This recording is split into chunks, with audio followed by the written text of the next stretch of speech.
Oh.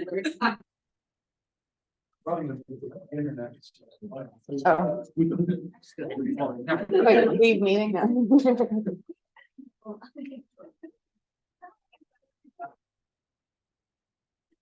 right, everybody, thank you for coming. So my name is Matt Schubert. I am the graduate coordinator for the Master of Science program in kinesiology. So just some housekeeping before we get started. If you are on Zoom, please mute yourself. Also, this is a thesis defense. And so the way that this is going to work is I'm going to finish talking about the procedures, and then I will introduce Dr. Astorino as the candidate's mentor. He will introduce the candidate and the candidate's committee. Candidate will have 20 to 30 minutes to discuss their thesis, at which time, when they finish, it will be open to questions from the audience. We'll ask that the committee holds their questions and the public has had a chance to ask the questions. And then once the public has had a chance, we'll open it up for the committee. Those of you on Zoom, you can either unmute yourself at that time and ask your questions, or you can type them into the chat, which I will be moderating. Final reminder that this is also the student's thesis. And so we want the student to answer the questions and to share the knowledge that she has obtained over the 200 or so hours that she spent in the lab collecting data. So we're very fortunate that Leah will be kicking off our thesis defenses for the spring semester. So at this point, I'll turn it over to Dr. Astorino. Thank you. So first, I just want to say that I'm very, very proud of Leah. She has actually taken on a very, very robust, very complex and comprehensive topic, which is very, very timely in the field of exercise phys. On her committee are Dr. Devan Romero, who is here, and then on Zoom is Dr. Ailish Sheard. So that being said, Leah is going to take the next approximately 20 to 25 minutes, and she's going to tell us if there are sect differences in that hemodynamic response to high intensity interval exercise for days. Okay. We got that compliment on recording, by the way. Thank you everyone for being here, especially during lunch. I know everyone's hungry right now, so thanks for coming, and on Zoom too.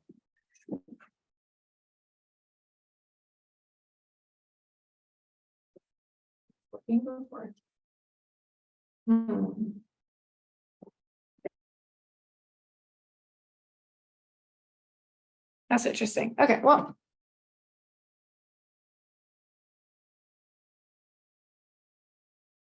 The outline of the talk today, we'll start with an introduction. We'll move into the purpose and hypothesis. And then I'll talk about methods, the data analysis. We'll talk about results and discussion. And then we'll go into limitations. I have a take-home message for you all. And then I have a few acknowledgements, and then we'll have time at the end for questions like Dr. Schubert mentioned. Oh, now it's working. All right. One of the most common forms of training is moderate intensity continuous training, or MICT, shown here in blue, which includes maximal aerobic exercise. An alternative to this is high intensity interval training, or HIIT, shown here in red, which includes 1 to 4 minute bouts of high intensity interspersed with bouts of recovery. Another alternative is sprint interval training, or SIT, shown here in green, which includes shorter, more intense sprinting bouts. One of the most well-documented increases to training is VO2 max. Similar, if not superior, increases in VO2 max have been shown through HIIT and SIT versus through MICT. On the right here is a figure by Milanovic et al. In 2015, who reviewed MICT versus HIIT literature and the responses in the VO2 max response. And here we can see that a majority of these studies did favor HIIT in increasing VO2 max over MICT. VO2 max is important because it's the leading indicator of fitness and mortality, an increase in VO2 max or an increase in cardiorespiratory fitness is linked with a decrease in premature death.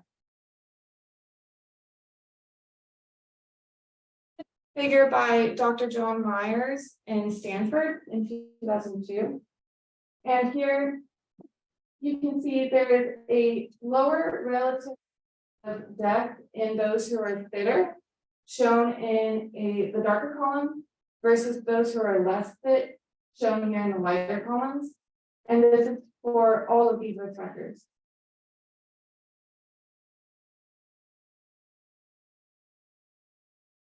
Additionally, Ortega et al. In 2018 shows here that there is a lower risk of death by cardiovascular disease in those who are fit, shown as blue circles, versus those who are unfit, shown as red triangles. And this, as you can see, is regardless of sex and is regardless of BMI.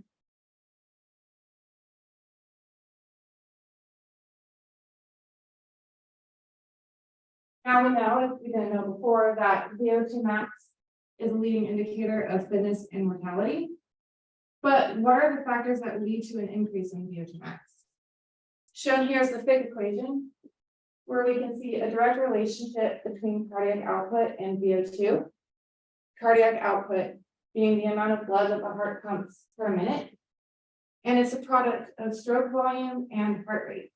Stroke volume being the amount of blood that the heart pumps per beat.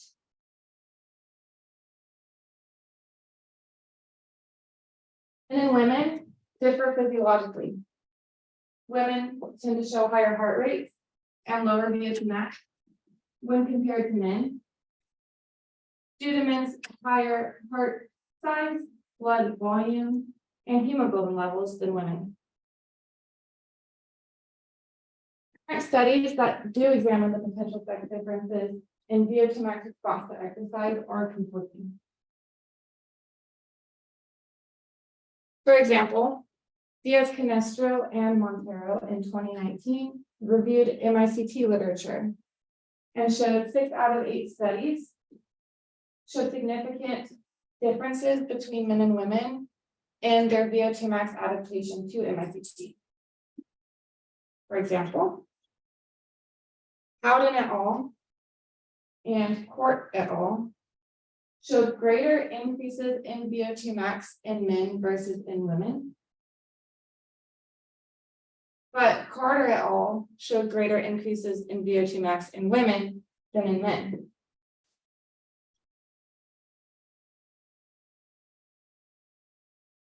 They are also equivocal as to whether these sex differences exist in the VO2 max adaptation to fit as well. For example, Bostad et al. In 2021, through 12 weeks of sit, showed a greater increase in VO2 max, cardiac output max, and stroke volume max in men than in women. However, Bagley et al. In 2016, also through 12 weeks of sit, showed a greater increase in VO2 max in women than in men. They did not measure cardiac output or stroke volume.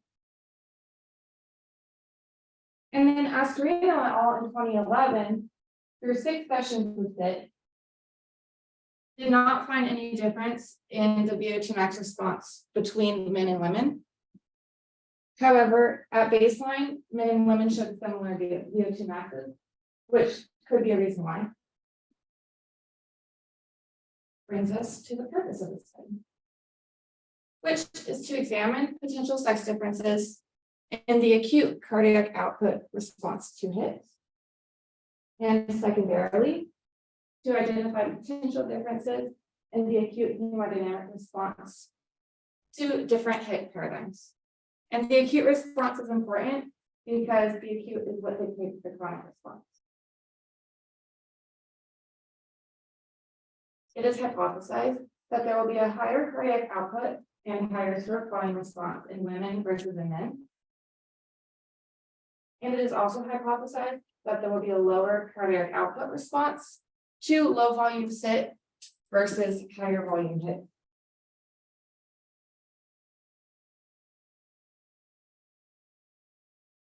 Max is the leading indicator of fitness and mortality, as we've seen. This study will add to research regarding exercise prescription for maximal health goals. If we do find a difference, this might explain these prior sex differences and might mean that men and women should work at different loads in order to elicit similar hemodynamic responses to training.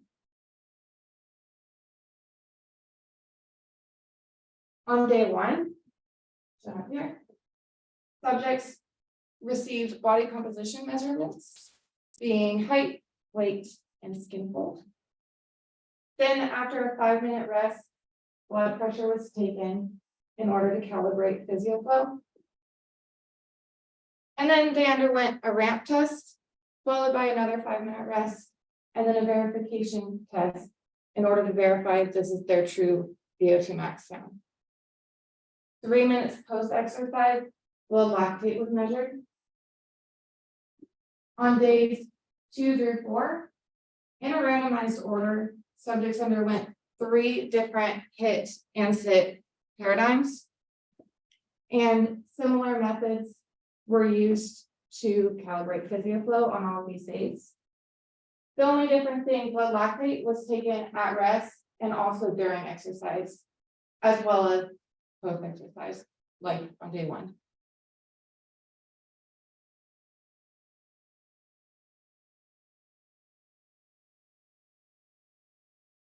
Again, on day 1, subjects underwent a VO2 max test. On the cycle ergometer shown here, where gas exchange was used to measure VO2, and physio flow, shown here in the middle, was used to estimate cardiac output, stroke volume, and heart rate values.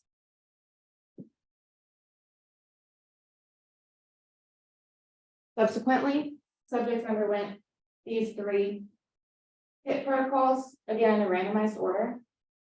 These being the 4x4, which includes 4 4-minute bouts, the 10x1, which includes 10 1-minute bouts, and then re-HIIT, which includes 2 20-second all-out sprints.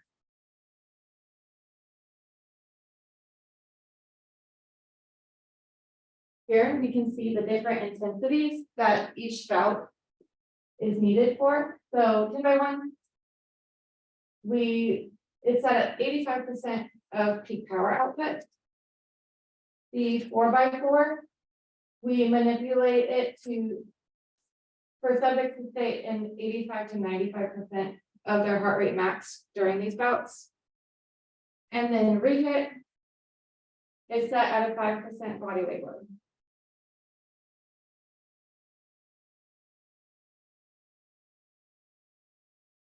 Blood lactate was measured 3 minutes post-exercise after ramp. And then it was also measured before, during at 50% of protocol duration, and then 3 minutes post for each protocol.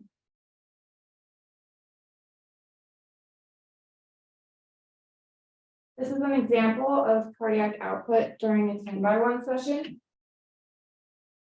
Data was analyzed by taking an average of 2 consecutive values at 25, 50, 75, and 100% of bout duration. And then the peak value was determined as the highest of these 4. Mean values were determined by taking an average of the entire protocol duration, not including warm-up or cool-down.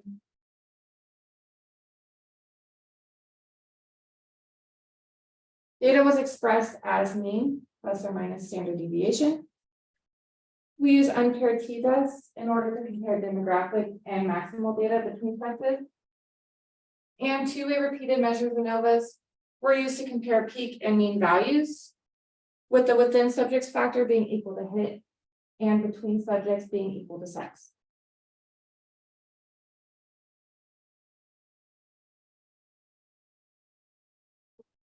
Maximal values between men and women. Here, we see men showing higher values in VO2 max, peak power output, cardiac output max, stroke volume, and then AVO2 different max. But when we make VO2 relative, we no longer see effect differences. And we see the same response when PPO is also made relative to body weight. And then heart rate max and blood lactate max also were not different between men and women.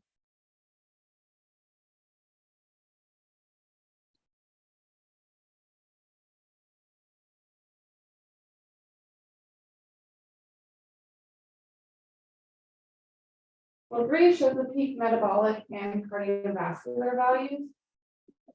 Here we can see the different blood lactate response that each protocol elicits, with rehit being the highest. And then we can also see rehit elicits the lowest heart rate values, well, heart rate max values. Sorry,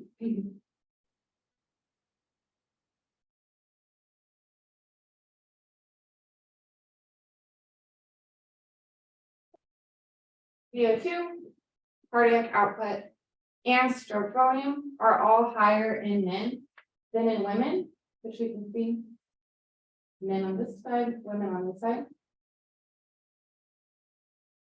This is to be expected due to the physiological differences that we talked about earlier.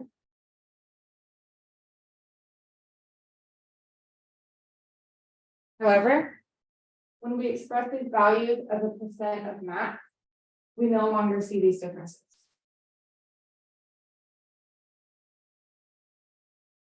And here we can see the supramaximal stroke volume values that all of the HIT paradigms elicit.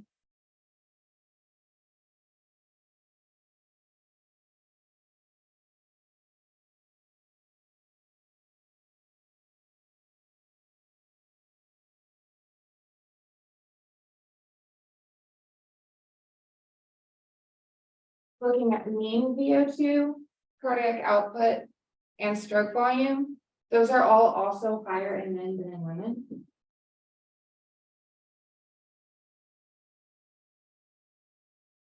However, we see a similar response when we express values as a percent of max. Now no longer see these differences.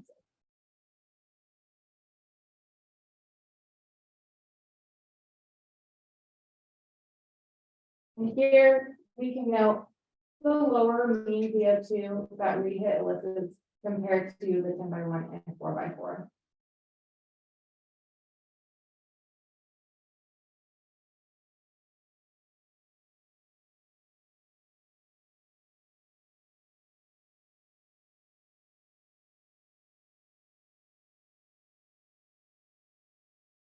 To reiterate, we measured higher stroke volume and cardiac output values in men versus in women.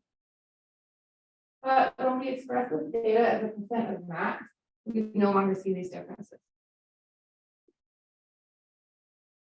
Additionally, HIT and rehit elicit near max to supramaximal cardiac output and stroke volume values.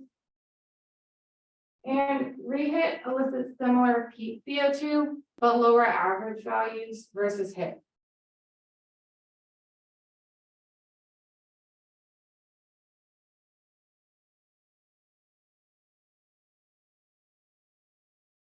So why do we not find any sex differences? This may be due to subjects, well, men and women, having similar VO2 max values at baseline, which has also been seen in previous research by Astorino et al. In 2011, where subjects were matched for VO2 at baseline, and the increases in VO2 max between men and women were equivalent. This may also be due to a ceiling effect, because stroke volume plateaus at about 50% of VO2 max, and HIT and SIT elicit near maximal cardiac output. This might minimize the ability to measure further sex differences.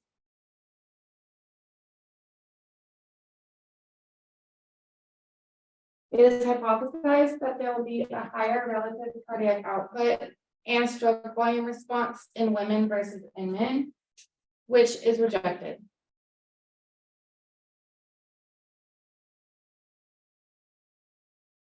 Even though we didn't find any sex differences, we did see protocol differences. That peak relative stroke volume and mean relative cardiac output were higher in rehit versus 10:1. And rehit elicits a higher blood lactate levels than 10:1 and 4:4 due to utilizing glycolysis as a fuel. And rehit also elicits a lower relative mean heart rate and lower relative mean VO2.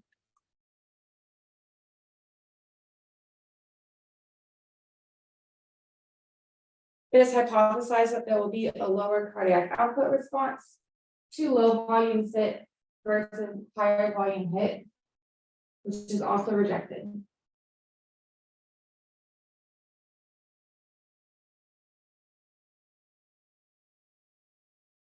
Comparing our research to prior research, Horn et al. In 2016 also showed higher stroke volume values from sit versus ramp.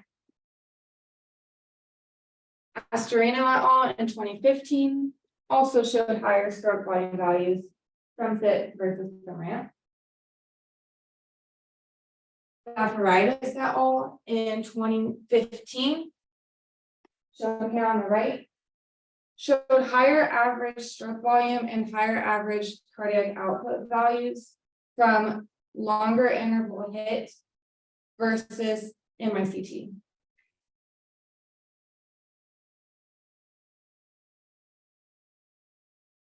Additionally, Falls et al. In 2019 showed higher stroke volume and higher cardiac output values from 4x4 versus from ramp.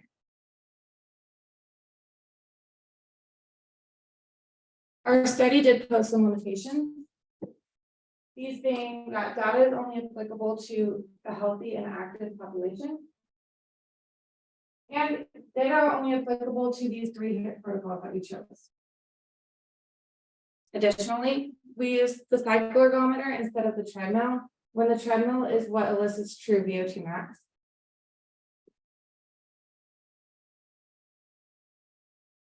Brings us to our take-home message.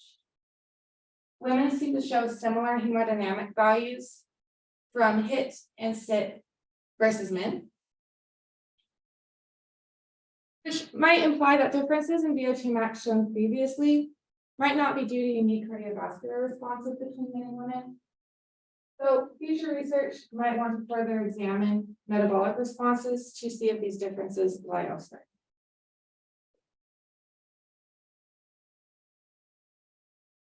I would like to thank you all again for being here today, especially during lunchtime, and thank you all on Zoom. Thank you to my committee chair and members, these being Dr. Todd Astorino, Dr. Devan Romero, and Dr. Ailish Sheard. Thank you to Harrison Thomas and to Trevor Watkins, I don't know if he's on Zoom, but for helping through data collection. And then thank you to the Research and Scholarly Activity Grant for helping to partially fund the study. And thank you for all of the participants that helped make this possible. And I'd like to open it up for any questions.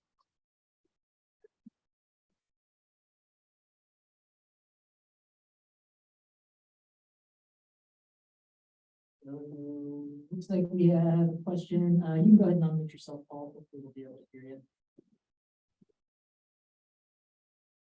Thanks, Dr. Sheard. Leah, very nice composure with your presentation. My question has to do with your limitations of your study. Which one did you find most challenging? And if you had to replicate this study, how would you overcome that particular challenge? Out of these 3 listed here, to be honest, I wouldn't consider any of them challenging. I do think, as with any study, gathering participants might be a difficulty. And so ours is being set to healthy and active adults, which is for a good reason. I mean, that's what prior literature uses as well. But I do think we could open this up and use these protocols in other populations.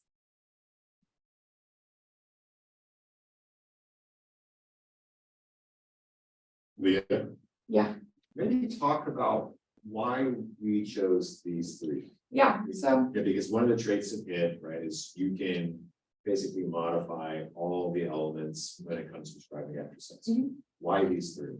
yeah. So especially the 4x4 and the 10x1, these are widely used in previous literature, so we did have a lot of previous data to compare to. And then REHIT is a little bit of a newer protocol, but it is a version of SIT, which a lot of prior research also uses SIT, usually through Wingate. But these are three protocols that we found were, yeah, fairly easy to implement. And like you said, it can be, anyone really can use them. Dr. Gendrich, go ahead. Hi, nice presentation. Very, very clear. I'm just, so it seems like you rejected your hypotheses based on the lack of significant difference in the normalized data. Is that correct? Correct. And so I'm just wondering if you performed a power analysis to just to make sure that the sample size and other aspects of the study were robust enough to really be confident in those lack of significant differences. Yeah, we did prior to starting the research, but I don't have those numbers. It is something good to keep in mind. Okay. Yeah, it might be something to do before publication, just to, Yeah, it's always a little dicey to, base your conclusions based on a lack of significant differences. yeah, I understand what you mean. That's a good idea. Really nice presentation. Tremendous amount of data. It's obviously very hard to do.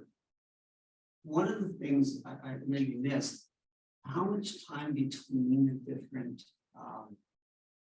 measurements that was between the different exercise regimens were? Yeah, so at least 24, 48 to 72 hours between protocols. Okay. I guess one of my concerns, which isn't a limitation here, is when you do research between sexes, one of the things we typically do is try to standardize for menstrual cycle. Did you do that? We did not, which is another limitation. I actually have. It has to be at the end. We did ask our female participants about whether their menstrual cycle is regular or not, and 10 out of 13 were. We did not account for oral contraceptive use, which is another limitation. But prior research has shown minimal effects of menstrual phase on time to exhaustion during RAMP, but whether or not the menstrual phase affects power output in women is something that future research might want to look into.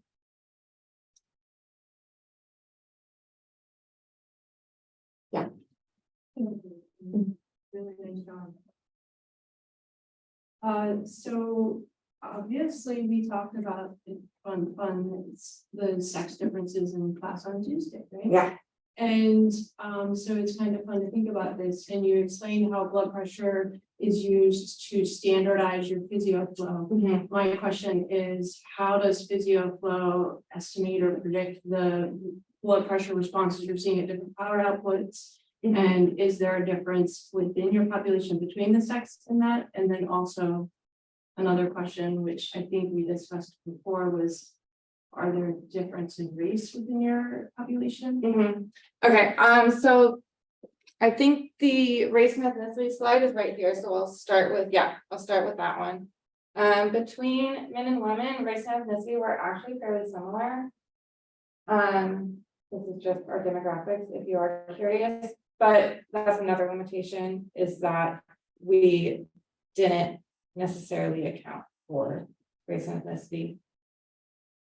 But we did measure it. Leah, and then if you could, talk a bit about the setting which they all underwent before you took their BP, and what is or how is the BP used in the preparation of the device? Yeah, so as I stated earlier, participants sat for at least 5 minutes before taking their blood pressure. And if you are a little more curious about PhysioFlow, this is just a little like diagram of what it looks like on someone.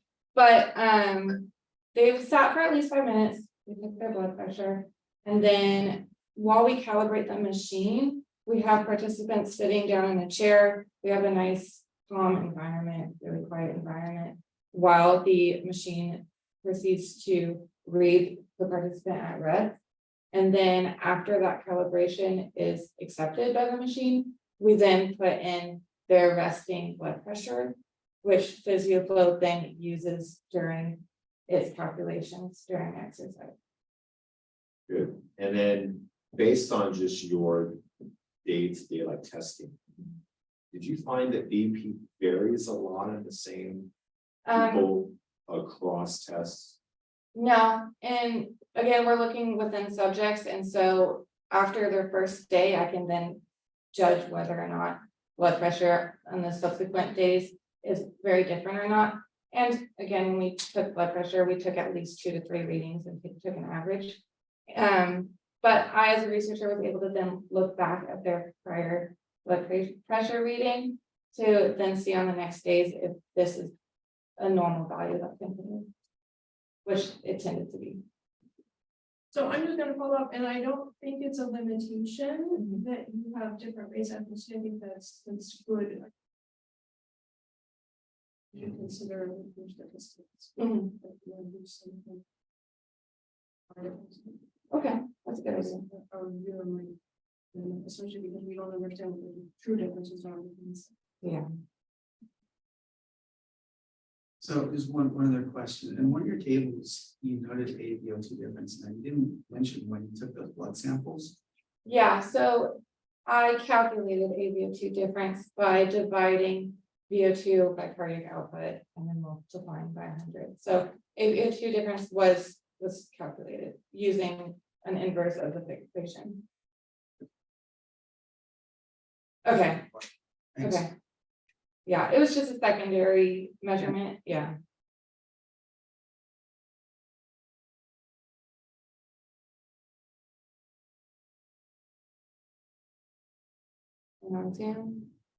Any questions from those online?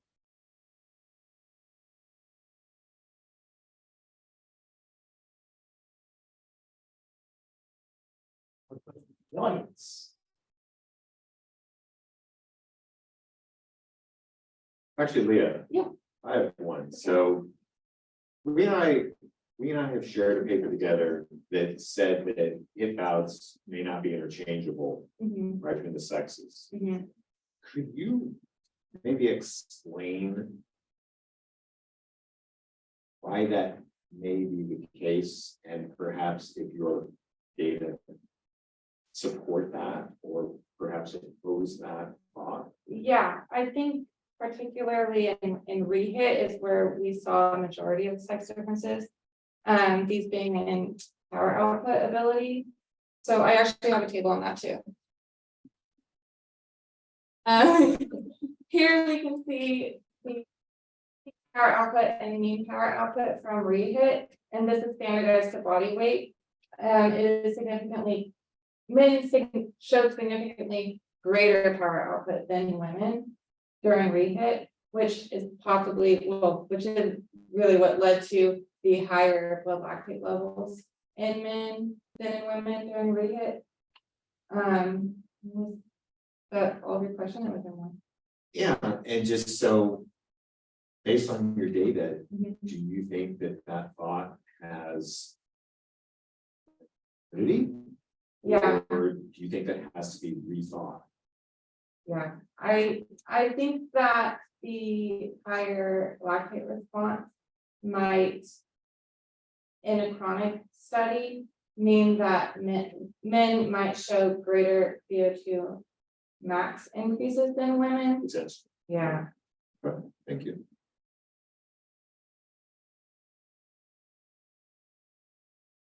One more chance for questions from the audience and from online. Okay, yeah. How exactly does PhysioFlow work, and why did you choose to use it? Okay, here it is. So the gold standard. The gold it is through a catheter in the groin, which obviously is not ideal for exercise. So PhysioFlow works by using thoracic impedance estimating cardiac output and stroke volume values. Our participants had 2 electrodes placed above the supraclavicular fossa, and then one on the left, and then one on the right pec, one on the left V6, and then 2 on the back right above the line of the thyroid process.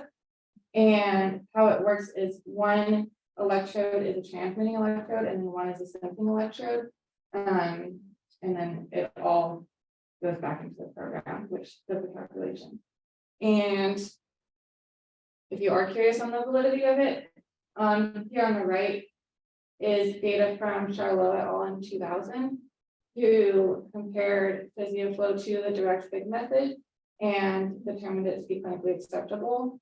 But they were, of course, because of the catheter, they weren't able to exercise at loads higher than 50 watts. But Astorino et al. In 2015 used PhysioFlow during sit and ramp, and they did two different wind gates and 2 different ramps to compare to each other and determined it to be reliable in sit. I'm gonna push back on that. Yeah, Because we made measurements and state with camera and captors all the way to maximum. and Really? for any number of people, so that's not true. So, they said that to be the case, that's not true. They should have been able to do all of it.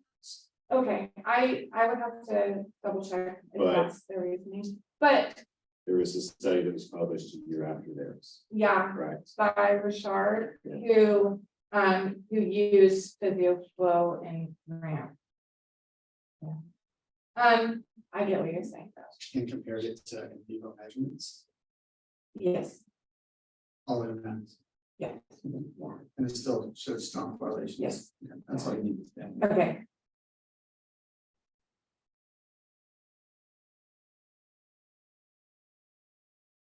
Right, Good job, by the way. thank you. So for the refit, you said it was a 5% of body weight, is that for both male and female, or do males have 7%? Both male and female have 5%. Or is that- Based off of previous research, they also did 5%. I believe in Wingate, it's different, but for rehit, it's 5%. So the goal there is to make it a little bit more like tolerable compared to the Wingate test. That's why it's called reduced exertion test, because. Yeah, so then the power outputs are anywhere from 30 to 50% less than what you would have listened to the Wingate test. So it's been used in older adults, it's been used in sedentary adults, it's been used in diabetics, because they understand that a Wingate test is not appropriate or feasible in, in those like groups of populations.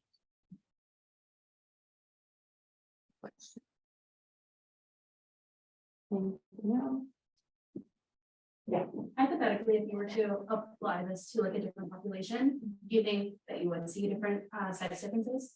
Or are you just unsure? that's a good question. I would assume based off the data, no, but we would have to do it and find out.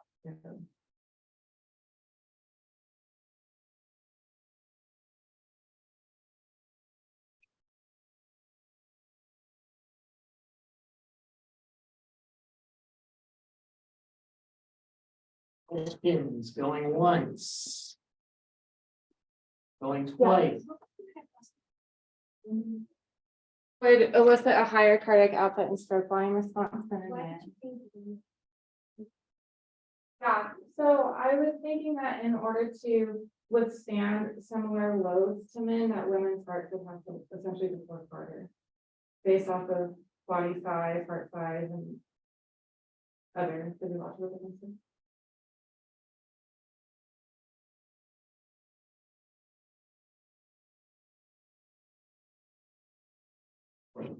All right, so during like was diet ever like explained to them or controlled? during your Yeah, training? that's a good point.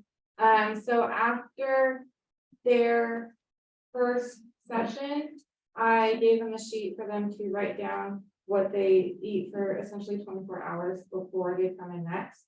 And then the subsequent 2 sessions after that, I have them try to eat similar foods, if not the same foods, before, in the same 24 hours before coming in.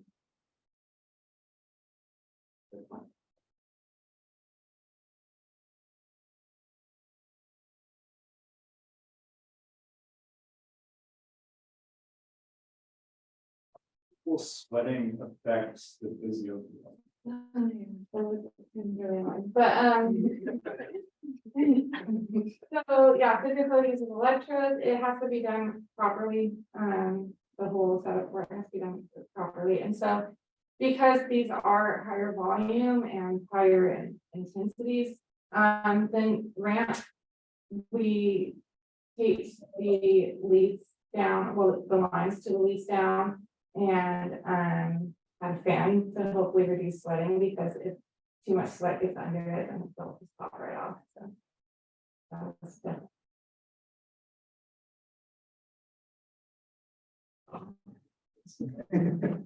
Do it. Question on that. Yeah. I think Devin and I can both attest to when we use ultrasound or these ultras when back in the past, it's really important when you do measurements that they're done in the exact same location every single time. Yeah. How do you standardize that across 3 separate data? I mean, there's anatomical, such Yeah. that if you're how do you Yeah. account for that, how that could impact your data? Yeah, that's definitely a good point. So we didn't have any way to specifically mark the body, so it was based off anatomical positioning. Something that did help though was the body tape we used is kind of sticky. So sometimes there would be like, residue there. Like you could just try to, yeah. Sure the participants showered. It was, yeah, it was really sticky. Helped us when they were sweaty, but they didn't remember, like.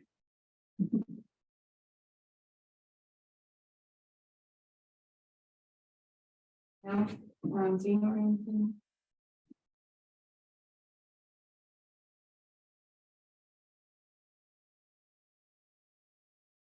All right, so if there's no further questions from the public at this time, we'll give her a round of applause.